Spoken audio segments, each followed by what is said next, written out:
We're a strong people, and in the months ahead we're going to find out just how strong we are.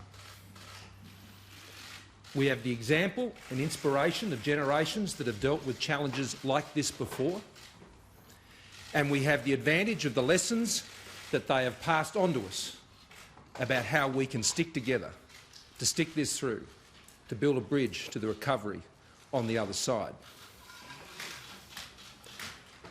We cannot prevent all the many hardships, all the many sacrifices that we will face in the months ahead.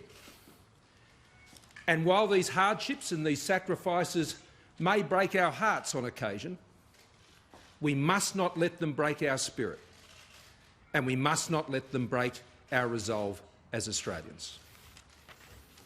Today, we are making important announcements to support those Australians that will be in the front line of the blows that we will experience, the economic blows we will experience as a result of the global health crisis, which is the coronavirus and its severe economic impacts, to cushion the blow as much as we can, to build a bridge to the recovery on the other side.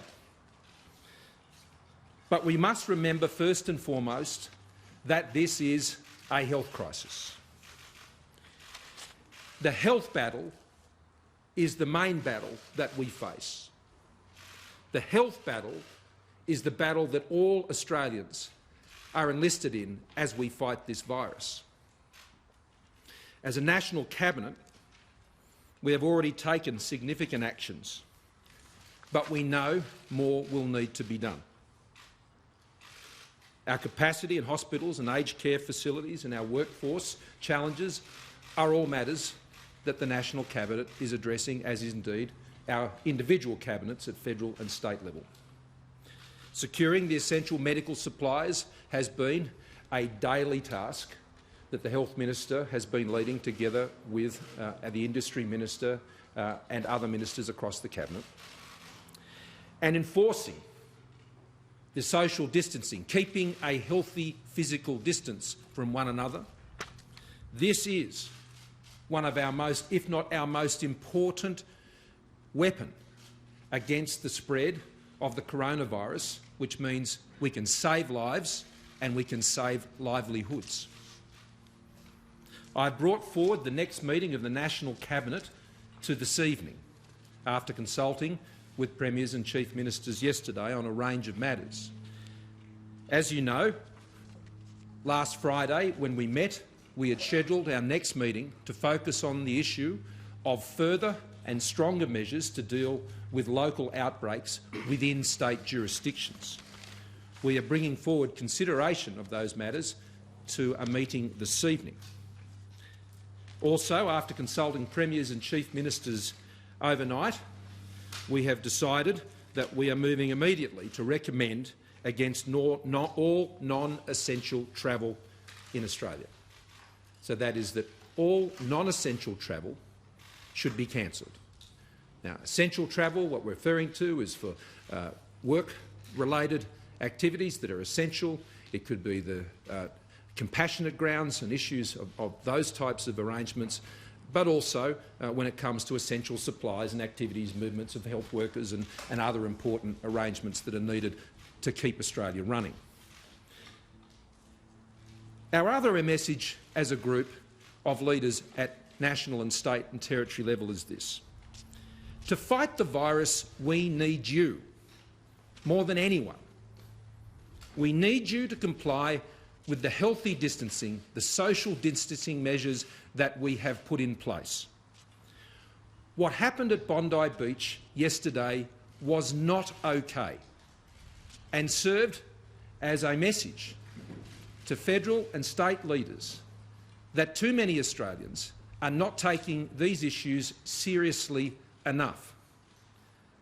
So the measures that we'll be considering tonight means that state premiers and chief ministers may have to take far more draconian measures to enforce social distancing, particularly in areas of outbreaks, than might otherwise need be the case.